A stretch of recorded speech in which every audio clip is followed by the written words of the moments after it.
Great to have you join us on another episode of Creative Lounge. My name is Ahmed Mohamed Bello, your favorite Duke on your favorite show.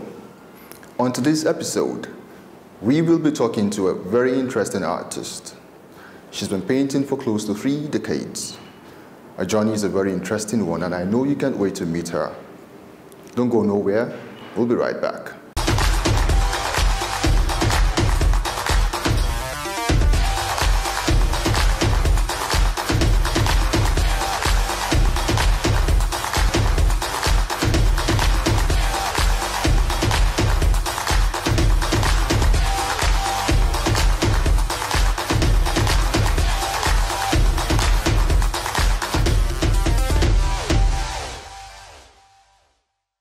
You're welcome back in Still Creative Lounge.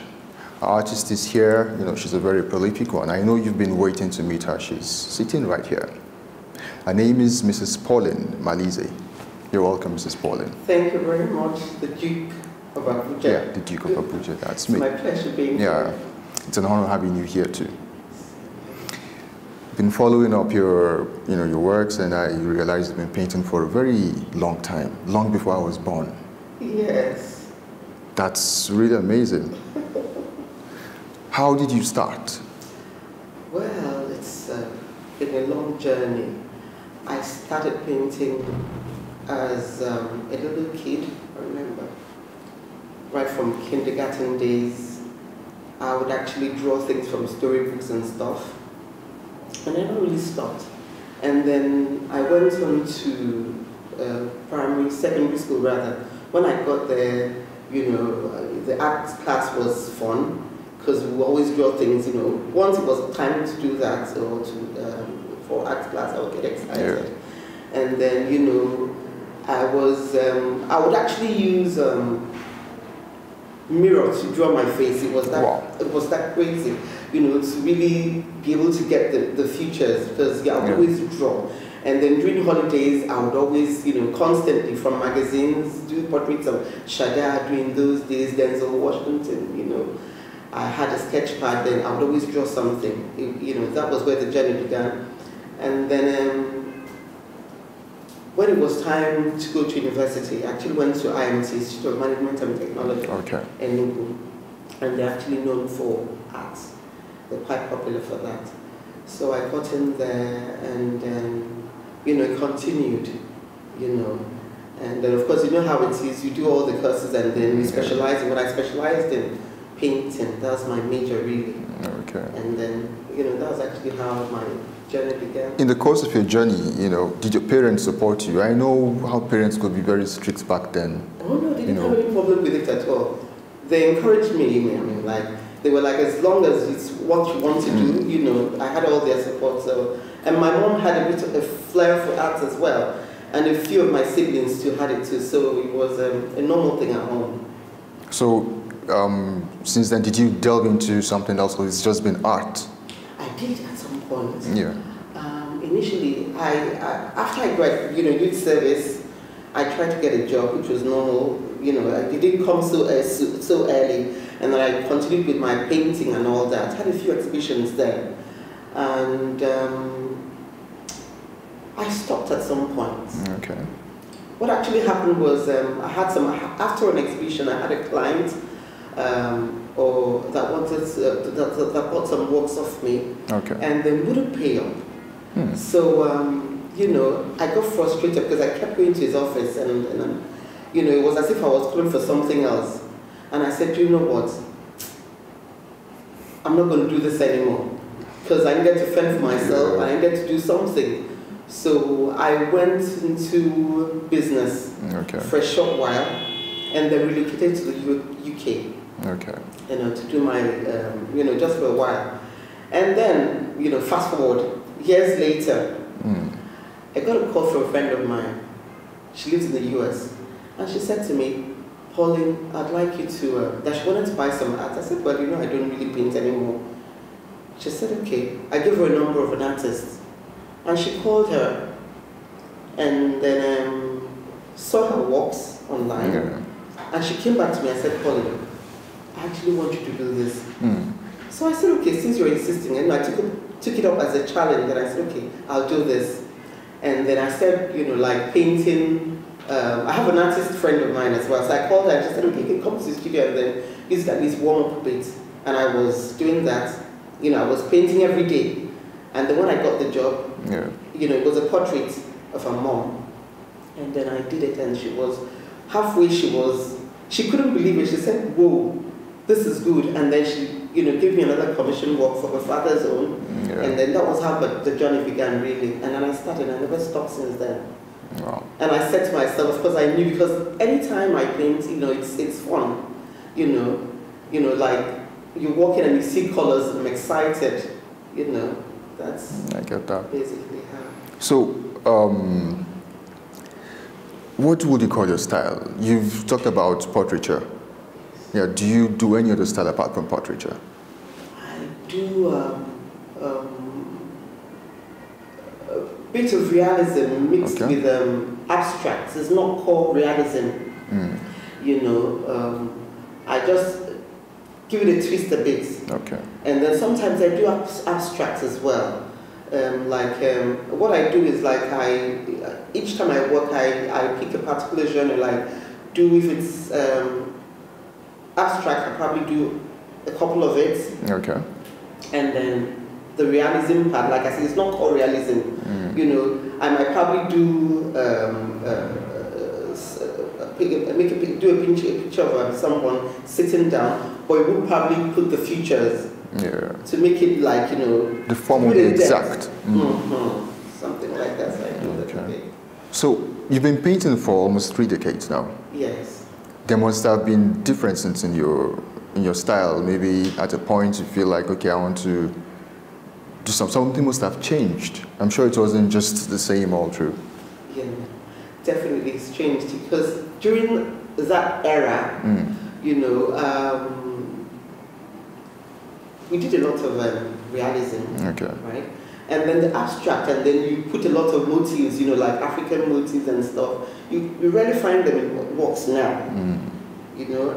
So color-wise, the colors now they use now are more vibrant than what we had then. Then it was more like a natural, earthy colors, but you know, well, even though it depends on the individual, though. But now I notice they do a lot of, you know, they have a lot of vibrant colors in their works, and then the concept has changed totally. The concept has changed. So, if one sees your work of like 20 years ago, it's different from what one is going to see now. In terms of then you have lots of masks and stuff, you know, trying to portray Africa, you know, paint a picture of Africa in a certain way. But now it's a different story altogether. What's your client base like? Different people, different class. Okay. You know, because I have different paintings for different class of people. You know, I have the very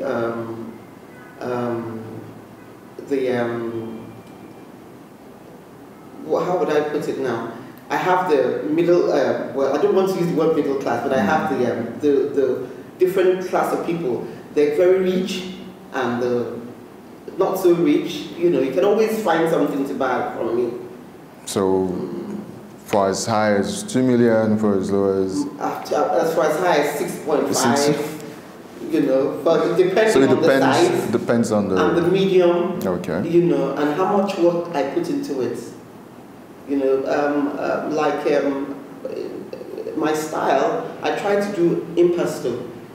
You know, as much as I can. You know, so if it depends, and then how long, you know, it takes me to do it too. Okay. How long does it take you to finish a piece? It depends. You know, as they say, as long as the work is still with you. Yeah. Maybe every now and then you still go back to it until it goes. So it depends. So most of the time, the kind of works you do, are they usually commission based, or you do based on inspiration too? I do based on inspiration. And then well, commission works are different. Yeah. Then based on inspiration. And then sometimes, you know, like,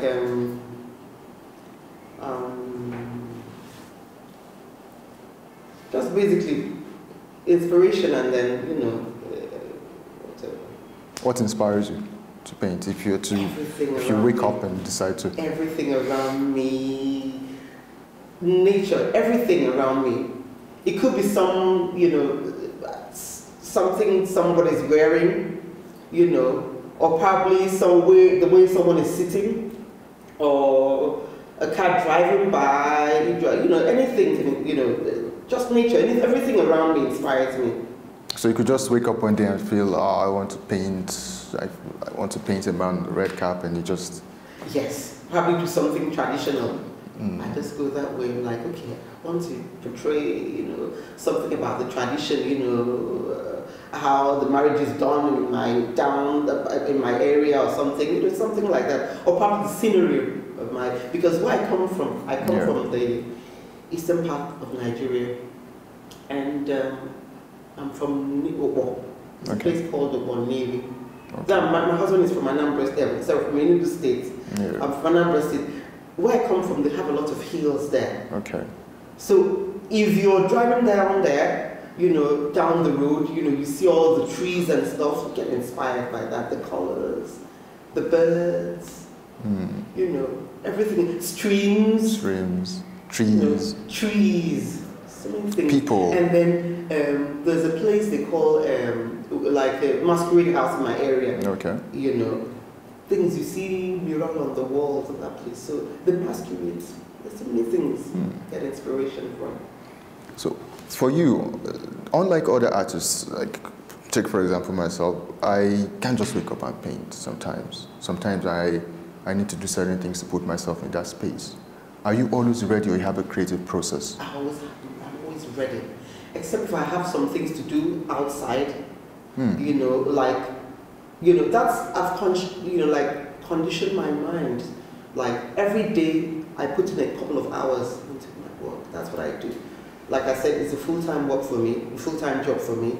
So unless I have something to do outside or have an appointment, otherwise I'm painting. So it's just so easy for you. And then when I'm done, you know, you relax with the family and stuff.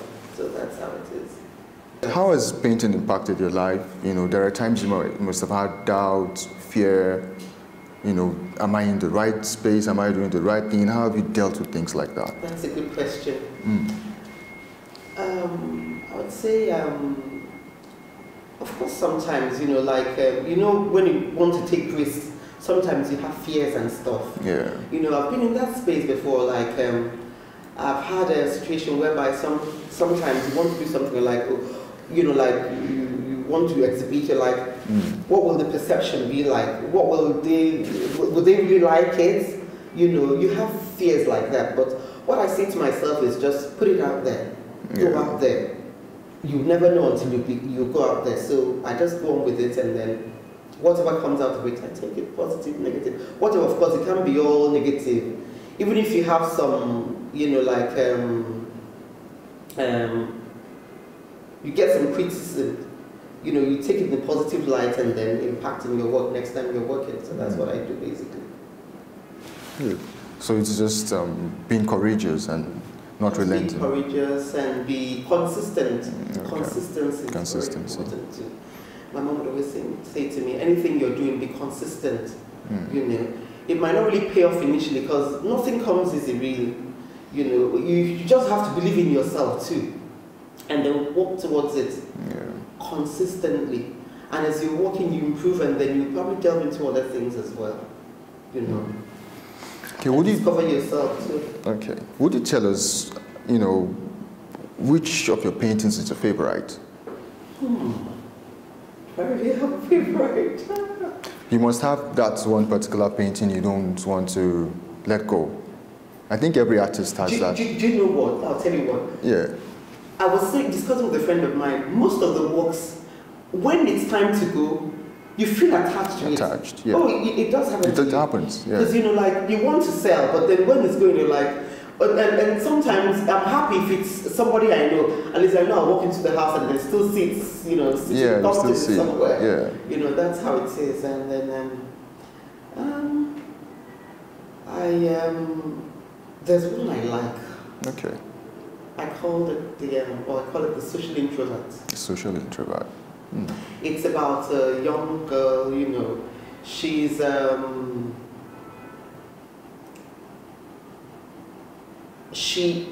she likes having fun. Okay. But then she does it in a subtle manner, or probably hides behind to do that. You know, but when she comes out, she doesn't want people to know she's like that kind of person. But behind, she, you know, shows up in certain ways, you know, that she wouldn't do, in a certain way that she wouldn't show herself outside. But so inside, shy. You know, she's shy. You know, the glasses, you know, there's one walk I have, you know, the lady has the glasses on. So that actually shields, like, you know, shows shyness. You know, like hidden behind, you know, she's something else, but outside she portrays herself, you know, to be somebody else too. But she likes, you know, exploring, but then a bit withdrawn. That can be alluded to reality. Most people who wear sunglasses are usually shy. It's true. Really? I've not really thought of that. Yeah, most people who wear sunglasses, you know, try to show confidence. But behind the sunglasses is some shyness. Maybe. Could be right. Yeah. Do you have any other favorite one? I just mentioned it now. I said the social introvert. Yeah, any other one apart from... There's one I'm actually working on. It's actually a series. I'm not done with it. Okay. So that one actually, I'm excited about that actually, that work actually, to see how far I can go with it. You know, has there ever been the response. Okay. Has there ever been any painting you feel gave you a very tough time? There must be that particular one that gave you a tough time and you'd be like, oh, why are you stressing me? So abstract. Okay. You know, you start, you're like, okay, I want to do this, and then halfway you're like, oh, am I really sending out the message properly? You know, it's because, you know, you have to actually be able to connect it. So some abstracts are like that for me. But would you say that African art, particularly, tells, you know, stories, like it keeps secrets, coded secrets? Through the motifs, African motifs, there are coded languages in them. Do you believe so? Are you in that opinion? I feel so. Because we have a lot of stories. Yeah. And we're not properly, we're not quite portrayed properly outside, you know, like outside Africa. Yeah. They have a certain impression about us, but we have a lot of stories to tell. A lot in history, culture-wise. Our culture is rich, you know that. Yes. So, we have a lot though. We'll go on a short break, we'll be right back. Don't go nowhere.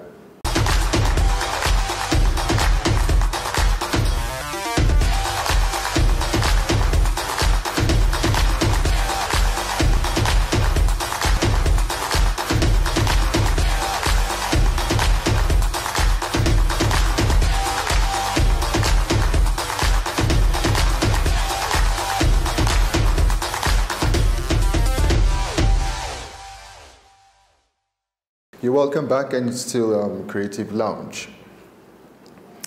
Yeah, how are you enjoying the session? Okay, so I'm going to ask you this question. What makes art expensive? But I'd rather have someone buy an artwork from me, someone that actually appreciates art, to buy it off me, because I believe if you would appreciate it more. Because I noticed that most people actually buy art not really appreciating it that much, because they probably sit in people's houses and they're like, I'd like to have a piece as well.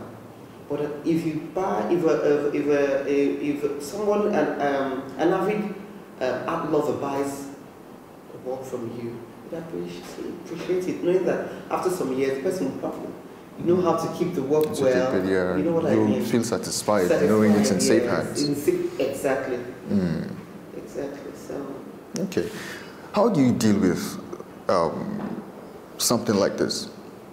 Take, for example, a gallery reaches out to you and says, we want to exhibit your work, or they say they want to commission you, like they want you to paint certain things for them. And take, for example, it's not really in line with your own values or beliefs. What would you do? in that situation? Maybe usually you paint, the kind of paintings you do, they want you to do something totally different from what you usually do. How would you do? I would do that. Okay. And they're willing to pay so much for it? I don't mind. I'll do it. Because I've spoken to some artists who usually have a problem with that. They'll be like, no, this is my niche. This is what I do. You know, I'm an hyper-realist. I don't want to do... I can do that. I don't mind. I don't mind. It's all art. I don't mind. As long as it's my expression, I don't mind. I can do that. Of course, I knew what I do, but then if I'm being commissioned to do certain things, why not? I make money off it. Why not? That's good. So it's just do it. It's art. It's art is art. Like I said, it's art. So no, it's something I'm not used to. I'll find it challenging. Like I said to you, I'll do it.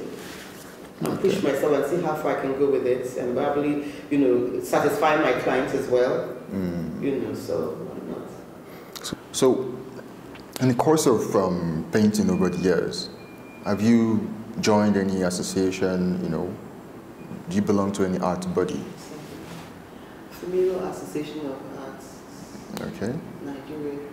Okay. Abuja branch and SMA. Okay. Society of Artists. Okay. As well, so, has your association with them been of benefit to you? Oh yeah. Tell us about it. To meet other artists. Okay. And then sometimes they have exhibitions. You go and see what they're doing. And then they have opportunities that come up from there, like exhibitions, residency for people that are interested in that. Just so many things.